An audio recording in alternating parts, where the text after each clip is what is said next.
Bagong AgriHub, bagong pag-asa para sa mga magsasaka ng Mindoro. Upang maprotektahan ang ani at kita ng mga magsasaka sa Oriental Mindoro, opisyal nang binuksan ng Oriental Mindoro Trading and Consolidation Facility o OMTCF noong ika-2 ng Pebrero sa bayan ng Victoria. Sa pamamagitan ng hauling, processing at direktang ugnayan sa merkado, mababawasan ang pagkasira ng ani at mas mapapalakas ang kabuhayan ng mga agri-producers. Kasabay nito, inulunsad ang Provincial Agriculture Center upang suportahan ang buong value chain mula agri-incubation at toll processing hanggang aggregation at market linkage para masigurong tuloy-tuloy ang galaw ng mga produktong agrikultural.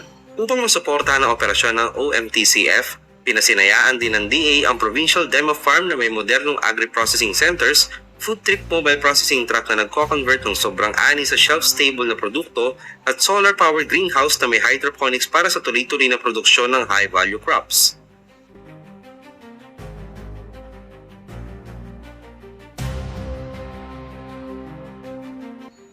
Mula sa DA Mimaropa, Paolo Jose nag-uulat.